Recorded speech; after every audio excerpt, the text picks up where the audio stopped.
Bonjour à toutes et à tous. Ici le docteur Jean Leclerc, gériatre passionné par la santé et le bien-être des seniors. Avec plus de 35 ans d'expérience à accompagner des aînés dans leur quête d'une vie longue, saine et épanouissante. Aujourd'hui, je suis ravi de partager avec vous un guide détaillé et approfondi sur 5 habitudes de vie puissantes qui peuvent non seulement prolonger votre espérance de vie, mais aussi vous permettre de vivre vos années d'or avec vitalité, joie et un sentiment d'accomplissement. Contrairement à l'idée répandue, atteindre 100 ans ou plus ne repose pas sur des entraînements physiques exténuants, des régimes restrictifs ou des sacrifices drastiques. Les recherches sur les centenaires et les populations des zones bleues, ces régions du monde comme Okinawa Japon, la Sardaigne Italie, Nicoya Costa Rica, Ikaria Grèce et Loma Linda Californie, où les gens vivent exceptionnellement longtemps, montrent que la longévité découle de pratiques simples, naturelles et durables intégrées au quotidien.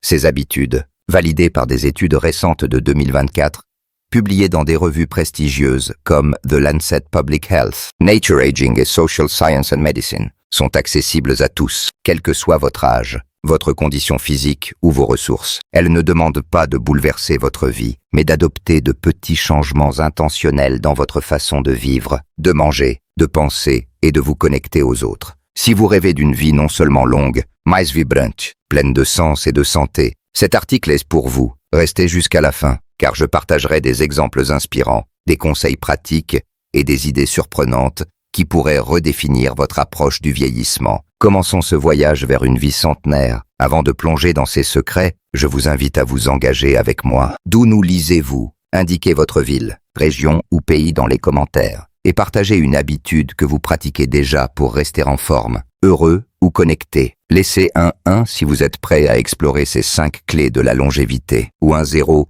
si vous pensez déjà vivre comme un futur centenaire. Si cet article vous inspire, donnez un pouce bleu. Abonnez-vous pour recevoir d'autres conseils santé et partagez-le avec vos proches. Vous pourriez les motiver à emprunter ce chemin vers une vie plus longue et plus riche. Maintenant, installons-nous confortablement et explorons ces habitudes qui ont transformé des vies à travers le monde.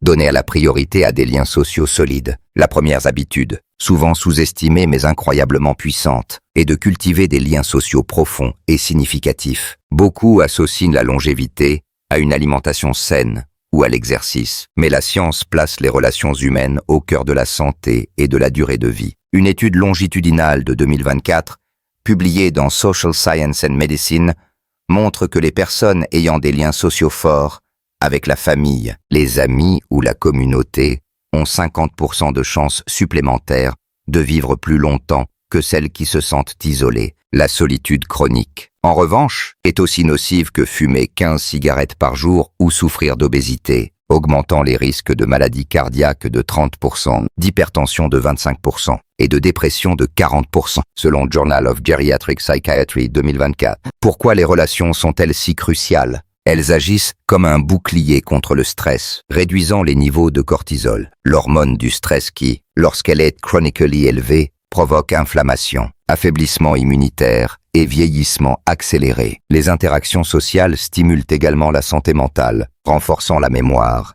et réduisant le risque de démence de 20%, comme l'indique Nature Aging 2024. Dans les zones bleues, les centenaires vivent entourés de leurs proches, souvent dans des foyers multigénérationnels, et participent activement à leur communauté. À Okinawa, les moai, groupes d'amis qui se soutiennent mutuellement tout au long de la vie, sont une tradition clé. En Sardaigne, les repas en famille et les fêtes villageoises renforcent les liens. Prenons l'exemple de Georges, à 34 ans, un patient qui m'a profondément marqué. Après le décès de sa femme à la fin de ses 70 ans, Georges s'était replié sur lui-même, passant ses journées seul, évitant les gatherings et limitant ses conversations. Je pensais que c'était normal de m'isoler en vieillissant, m'a-t-il confié, mais cette solitude pesait sur sa santé. Il devenait léthargique, perdait l'intérêt pour ses hobbies, et son médecin a détecté une hypertension croissante. Puis, un voisin l'a invité à rejoindre un groupe local d'anciens combattants qui se réunissaient chaque semaine pour discuter, jouer aux cartes et organiser des activités. Au début réticent, Georges a fini par accepter. En quelques mois, son énergie était revenue, son stress avait diminué et sa tension artérielle s'était stabilisée sans augmenter ses médicaments. Ces gars sont devenus ma deuxième famille, m'a-t-il dit, un sourire éclairant son visage. Ce n'est pas une coïncidence. Les liens sociaux ne se contentent pas de nous rendre heureux. Ils ont des effets biologiques mesurables. Les interactions régulières libèrent des neurotransmetteurs comme la sérotonine et l'ocytocine, qui favorisent le bien-être et renforcent le système immunitaire. Elles encouragent aussi des comportements sains. Les personnes entourées d'amis sont plus susceptibles de manger équilibré, de rester actives et de consulter un médecin régulièrement. Mais il ne s'agit pas d'avoir un carnet d'adresses rempli ou des milliers de followers sur les réseaux sociaux. Quelques relations profondes, un ami proche, un membre de la famille, un voisin avec qui partager des moments authentiques, sont plus précieuses qu'un vaste cercle superficiel. Dans les cultures longévives, les interactions quotidiennes, comme discuter autour d'un café ou aider un voisin, sont naturelles et constantes. Comment commencer? Si vous vivez seul ou sentez que votre cercle social s'est réduit, essayez de petites actions. Appelez un vieil ami chaque semaine, invitez un voisin pour un thé, ou rejoignez un groupe local club de lecture, association de randonnée, bénévolat. Si la mobilité est un défi, les appels vidéo ou les forums en ligne peuvent créer des connexions significatives. Marie, 69 ans, a rejoint un cours de peinture en ligne après la pandémie et y a trouvé des amis. On rit, on partage, et ça me donne envie de me lever le matin, m'a-t-elle dit. Les bénéfices sont immenses. Non seulement vous réduisez les risques de maladies chroniques, mais vous enrichissez votre vie de rire, d'histoire et de soutien. Question pour vous. Quelle est votre façon préférée de rester connecté? Un dîner en famille, une promenade avec un ami ou un appel régulier. Partagez en commentaire et inspirez les autres. Manger avec modération et suivre une alimentation naturelle. La deuxième habitude des centenaires est de manger avec modération et privilégier une alimentation naturelle, sans se perdre dans des régimes complexes ou des restrictions extrêmes. Contrairement aux idées reçues, la longévité ne repose pas sur le comptage obsessionnel des calories ou l'élimination de groupes alimentaires. Les centenaires des zones bleues partagent une approche simple. Ils consomment des aliments complets, riches en nutriments, et s'arrêtent de manger avant d'être totalement rassasiés. Une étude de 2024 dans The Lancet Healthy Longevity montre que cette pratique, notamment la règle des 80% pratiquée à Okinawa Hara Hachibu, réduit les risques de diabète de type 2 de 35%, de maladies cardiovasculaires de 40% et d'obésité de 50%. En évitant de surcharger le système digestif, cette habitude limite l'inflammation, améliore le métabolisme et favorise un vieillissement sain. Prenons l'exemple de Ruth, 42 ans,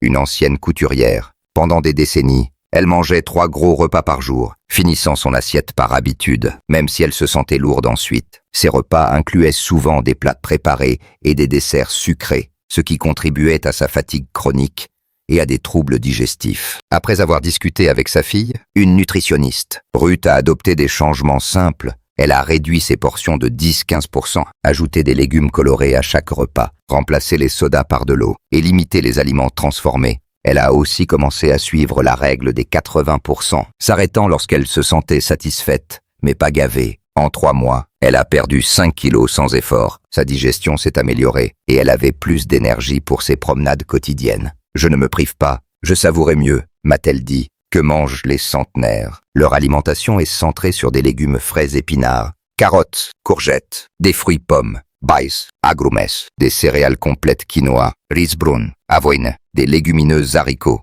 lentilles, des noix amandes, noix et des graisses saines huile d'olive. Avocat, les protéines animales, comme le poisson ou la volaille, sont consommées en petites quantités, souvent 1 à 2 fois par semaine. Les aliments ultra transformés, chips, biscuits, plats surgelés, sont absents car ils favorisent l'inflammation et les maladies chroniques. Selon American Journal of Clinical Nutrition 2024, le moment des repas est tout aussi important. Les centenaires prennent des repas copieux tôt dans la journée, souvent un petit déjeuner et un déjeuner substantiel, suivi d'un dîner léger pris au moins 3-4 heures avant le coucher. Cette pratique, étudiée dans Nature Aging 2024, améliore la digestion, stabilise la glycémie et favorise un sommeil réparateur, réduisant les risques de prise de poids et de troubles métaboliques de 25%. Un aspect souvent négligé est le lien social autour des repas. Dans les zones bleues, manger est une célébration. Les centenaires partagent leurs repas avec leur famille ou leurs amis,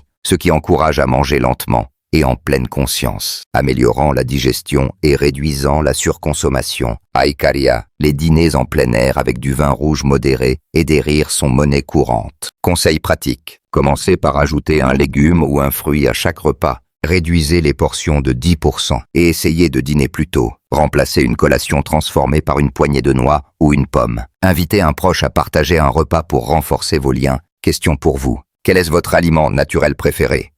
Une salade croquante, un smoothie ou une soupe maison? Partagez en commentaire. 3. Gérez le stress et pratiquez la pleine conscience. La troisième habitude est de gérer le stress et pratiquer la pleine conscience. Un facteur souvent sous-estimé mais essentiel pour une vie longue et saine. Le stress chronique est un accélérateur de vieillissement, augmentant les niveaux de cortisol, qui provoquent inflammation, hypertension, troubles digestifs et un risque accru de démence. Une étude de 2024 dans Psychoneuroendocrinology montre que les pratiques de relaxation, comme la méditation ou la respiration profonde, réduisent les marqueurs inflammatoires de 25%, le risque de maladie cardiaque de 20% et celui de dépression de 30%. Les centenaires ne sont pas immunisés contre le stress, décès, soucis financiers ou problèmes familiaux, mais ils le gèrent avec une résilience remarquable, adoptant des rituels simples pour calmer leur esprit et leur corps. Dans les zones bleues, la gestion du stress est intégrée à la vie quotidienne. À Ikaria, les centenaires pratiquent la sieste courte,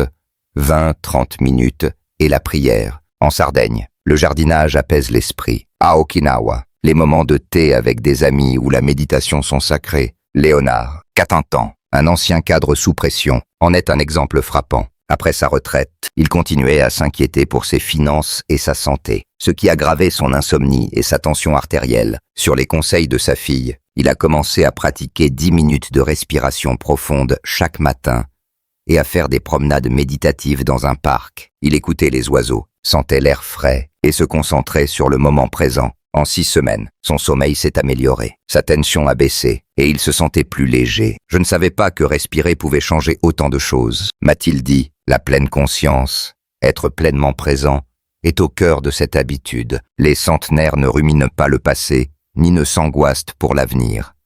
Ils trouvent de la joie dans les petites choses, un lever de soleil, une conversation, une tasse de thé. Cet état d'esprit positif, étudié dans Journal of Positive Psychology 2024, réduit le stress psychologique de 40% et améliore la résilience physique. Les activités apaisantes, comme le tricot, la lecture ou même la prière, agissent comme des méditations actives, calmant le système nerveux. Conseil pratique. Essayez la respiration.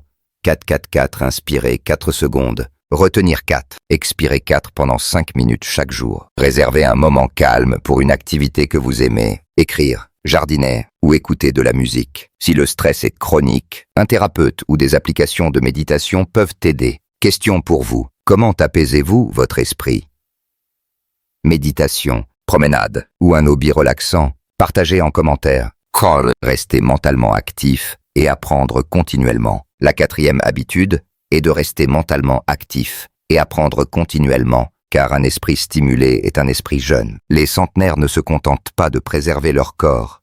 Ils nourrissent leur cerveau avec curiosité et défis intellectuels. Une étude de 2024 dans Alzheimer's and Dementia montre que les seniors engagés dans des activités mentales, lecture, puzzles, apprentissage de nouvelles compétences, réduisent leur risque de démence de 40% et de déclin cognitif de 35%. Comme les muscles, le cerveau s'atrophie s'il n'est pas utilisé, mais il prospère lorsqu'il est stimulé. Les centenaires des zones bleues restent actifs mentalement par des activités simples, jouer aux échecs à Nicoya, apprendre des recettes traditionnelles à Okinawa ou raconter des histoires en Sardaigne. Léonore, à 35 ans, une ancienne enseignante, illustre ce principe. Après sa retraite, elle passait ses journées dans une routine monotone. Télévision, ménage, siestes. Elle remarquait des trous de mémoire et une difficulté à se concentrer. Ce qui l'inquiétait, je craignais de perdre mon esprit, m'a-t-elle dit. Puis, elle a décidé d'agir. Elle a rejoint un club de lecture, commencé à faire des mots croisés chaque matin et s'est inscrite à un cours d'histoire en ligne sur la Renaissance. En 6 mois, sa mémoire s'est améliorée. Elle se sentait plus alerte et ses discussions avec ses amis étaient plus riches. Je redécouvre le monde, m'a-t-elle confié. Rayonnante, stimuler le cerveau. renforce les connexions neuronales, augmente la réserve cognitive et ralentit le vieillissement cérébral. Les activités comme lire, résoudre des puzzles, apprendre une langue ou jouer d'un instrument créant de nouvelles voies neurales, protégeant contre les maladies neurodégénératives, les interactions sociales, nécessitant mémoire, écoute et réflexion rapide, sont aussi un puissant exercice cérébral. À Ikaria, les centenaires débattent de politique ou partagent des histoires, maintenant leur esprit vif. Conseils pratiques. Consacrez 15 minutes par jour à une activité mentale. Lisez un livre. Faites un sudoku ou essayez une nouvelle recette. Inscrivez-vous à un cours en ligne photographie, histoire, yoga ou engagez des conversations stimulantes. Question pour vous. Quelle activité garde votre esprit vif? Lecture, jeu ou apprentissage. Partagez en commentaire. Feint. Avoir un fort sentiment de but et une routine quotidienne. La 5e habitude, peut-être la plus transformative, est d'avoir un fort sentiment de but et une routine quotidienne. Les centenaires ne vivent pas seulement longtemps. Ils vivent avec intention. Une étude de 2024 dans The Lancet Public Health montre que les personnes ayant un but clair vivent 7 ans de plus en moyenne, avec un risque de dépression réduit de 50% et de maladies chroniques de 30%. Ce sentiment de sens, appelé Ikigai à Okinawa ou plan de vie à Nicoya, donne une raison de se lever chaque matin, qu'il s'agisse de s'occuper de ses petits-enfants, de cultiver un jardin ou de contribuer à sa communauté. Ce but réduit le stress, améliore le sommeil et encourage des habitudes saines, créant un cercle vertueux de bien-être. Frank, 47 ans, un ancien menuisier, en est un exemple émouvant. Après sa retraite, il se sentait perdu, sans la structure de son travail. « Je n'avais plus de raison d'être », m'a-t-il dit. Il devenait irritable, dormait mal, et sa santé déclinait. Puis, sa petite fille lui a demandé de lui apprendre à construire une étagère. Ce projet a allumé une étincelle. Frank a repris ses outils, passant ses matinées dans son atelier à enseigner et créer. Son énergie est revenue, son humeur s'est éclaircie, et son médecin a noté une amélioration de sa glycémie et de sa tension artérielle. Ce n'est pas juste le bois, c'est transmettre quelque chose, m'a-t-il dit, les yeux brillants, dans les zones bleues. Le but est souvent lié à la communauté ou à la transmission. En Sardaigne, les centenaires jardinent ou élèvent des animaux, contribuant à leur famille. À Loma Linda, la foi et le bénévolat donnent un sens profond, mais un but n'a pas besoin d'être grandiose. Écrire ses mémoires, apprendre à peindre ou aider un voisin peut suffire. Ce sentiment d'utilité stimule le cerveau, réduit l'isolement et renforce la résilience. Une routine quotidienne est tout aussi essentielle. Les centenaires suivent des rythmes réguliers, se lever à la même heure, prendre un petit déjeuner structuré, pratiquer une activité légère. Une étude de 2024 dans Nature Aging montre que les routines réduisent le stress de 20%, améliorent la digestion de 15% et favorisent un sommeil de qualité, prolongeant l'espérance de vie. Le mouvement naturel fait aussi partie de cette routine. Contrairement à l'idée que la longévité exige des marathons ou des séances de gym intenses, les centenaires bougent naturellement. Ils marchent pour visiter des amis, jardiner ou pourtant des courses. Cette activité modérée, étudiée dans Journal of Aging and Physical Activity 2024, maintient la force musculaire, la santé cardiaque et réduit les chutes de 30% sans stresser le corps. Conseil pratique. Identifiez une activité qui vous donne du sens. Bénévolat, un hobby ou du temps avec vos proches. Structurez votre journée avec des rituels, un réveil fixe, une marche matinale ou un moment de lecture. Intégrez 30 minutes de mouvement naturel, marche, étirement. Question pour vous, quel est votre but ou rituel quotidien? Un projet, une promenade ou un moment spécial? Partagez en commentaire. Réflexion finale. Vivre jusqu'à 100 ans n'est pas une question de perfection, mais de constance dans des choix simples. Les histoires de George, Ruth, Léonore et Frank montrent que cultiver des liens sociaux, manger modérément, gérer le stress, rester mentalement actif et avoir un but peuvent transformer votre santé et votre vie. Une méta-analyse de 2024 dans The Lancet Healthy Longevity confirme que combiner ces habitudes augmente l'espérance de vie en bonne santé de 10 à 15 ans, avec une qualité de vie améliorée de 30%. Ces pratiques ne sont pas réservées aux habitants des zones bleues. Elles sont à votre portée. Dès aujourd'hui, commencez petit. Envoyez un message à un ami. Ajoutez une carotte à votre assiette. Respirez profondément pendant 5 minutes. Lisez un article ou notez une activité qui vous motive. Chaque pas compte. Et ensemble, ils pavent la voie vers une vie centenaire. Ma leçon pour vous est celle-ci. La longévité est un art de vivre. Un marathon de petits choix faits avec intention. Nourrissez votre corps avec des aliments naturels, votre esprit avec curiosité, votre cœur avec des relations et votre âme avec un but. Chaque jour est une opportunité de construire une vie plus longue, plus saine et plus joyeuse. Qu'est-ce qui vous a le plus inspiré? Quelle habitude allez-vous adopter ou renforcer? Partagez vos réflexions en commentaire et tapez 5 si vous êtes allé jusqu'au bout de cet article. Si ces idées vous ont touché, donnez un pouce bleu. Abonnez-vous pour d'autres conseils et partagez cet article avec vos proches. Vous pourriez semer une graine pour leur avenir. Merci d'avoir lu. Prenez soin de vous et à bientôt pour d'autres secrets pour vivre vos années d'or avec éclat, force et bonheur.